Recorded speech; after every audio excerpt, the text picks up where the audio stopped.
Have you ever been so swept up in a new romance that you can't tell if it's the real deal or just a fleeting infatuation? You're not alone. That intense, dizzying feeling can be confusing, making it hard to distinguish between genuine love and powerful lust. Today, we're going to dive deep into this very question. Is it love or lust? We'll break down the key differences, helping you gain clarity on your own feelings and relationships. So grab a cup of tea, get comfortable, and let's figure this out together. First, let's talk about timing and connection. One of the biggest differentiators is how the connection develops. Lust can hit you like a lightning bolt.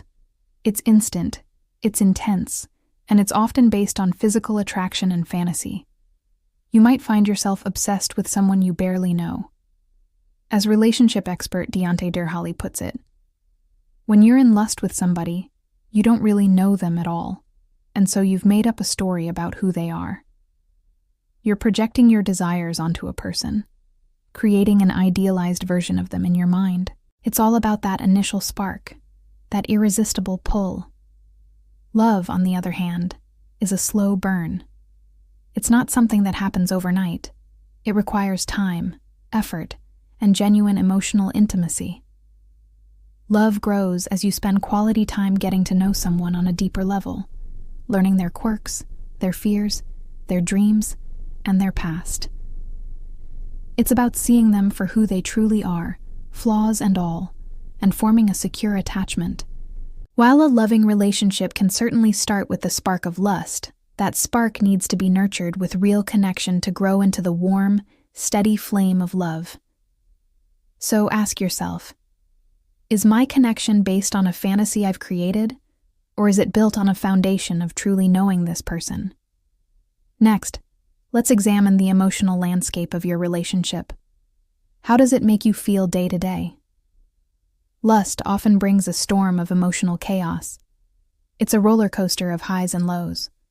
One moment you're ecstatic, the next you're consumed with anxiety and insecurity. You might constantly wonder, do they like me as much as I like them? Or obsess over what their last text really meant. This emotional turbulence is fueled by uncertainty and a deep-seated need for validation. You're riding a wave of hormones and excitement, and while it's thrilling, it can also be incredibly draining and unstable. Love, in contrast, brings a sense of emotional calm and security. It doesn't mean there are no disagreements or tough times, but at its core, love is a safe harbor. It's that feeling of peace you get when you're with your person. As therapist Keandra Richmond explains, love gives you the security to ask. You don't have to constantly second-guess where you stand. You feel secure enough to be vulnerable, to have difficult conversations, and to trust that your partner is there for you. Love feels like coming home. It's a partnership that soothes your soul rather than sending it into a tailspin. Think about it. Does your relationship feel like a chaotic storm or a peaceful anchor? Another crucial difference is longevity and evolution. Lust has an expiration date. That intoxicating rush of hormones, the dopamine, the norepinephrine, that makes you feel on top of the world, it doesn't last forever. Experts like Richmond suggest this intense phase typically lasts anywhere from 3 to 6 months. Derhally even notes that people often fall out of lust between 6 months and 2 years. Once the initial novelty wears off and reality sets in, the fire of lust often fizzles out, especially if there's no deeper connection to sustain it. It's a brilliant but short-lived firework display. Love, however, is built to last. It evolves, it adapts, and it deepens over time. It weathers the storms of life and grows stronger through shared experiences. Love isn't just about that initial passionate phase. It's about what comes after. It's about navigating challenges together, supporting each other's growth, and finding new ways to connect as you both change as individuals. Love matures from passionate love into a more companionate, committed partnership.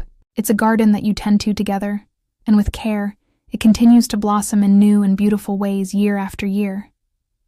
Is what you're feeling designed to be a sprint or a marathon? Let us also consider the focus of your connection.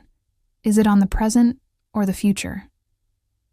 Lust is almost entirely focused on the now. It's about immediate gratification. The thrill of the moment, the physical pleasure, the excitement of the chase. That's what drives a lust-based connection. There isn't much thought given to tomorrow, next month, or next year. You might not talk about long-term plans or shared goals because, frankly, the future isn't really the point. As Richmond says, lust is more physiological. It's driven by our bodies and our immediate desires. Love, conversely, is about building a future together. It inherently involves looking ahead. When you're in love, you naturally start to weave your lives together. You talk about your dreams, make plans, and envision a shared path forward. You don't just see the person as they are now. You see a partner you can grow with over time. Love is more values-driven, Richmond notes. It's about aligning on what truly matters to both of you and working collaboratively towards a life you both want. It's about wanting to build something meaningful and lasting with this person. So, are your conversations and thoughts centered on the thrill of the moment? Or are you dreaming and planning for a shared tomorrow? Finally, let's explore the dynamic of the relationship. Is it self-centered or collaborative? Lust is often fundamentally self-centered. It's about you. It's about how the other person makes you feel. They make you feel desired, excited, and alive. Your focus is on the pleasure and validation you receive from the interaction. While that's not inherently a bad thing, it means the connection is more about what you can get than what you can give. As Richmond puts it, lust is about how the other person makes you feel. It's a one-way street of emotional and physical benefit.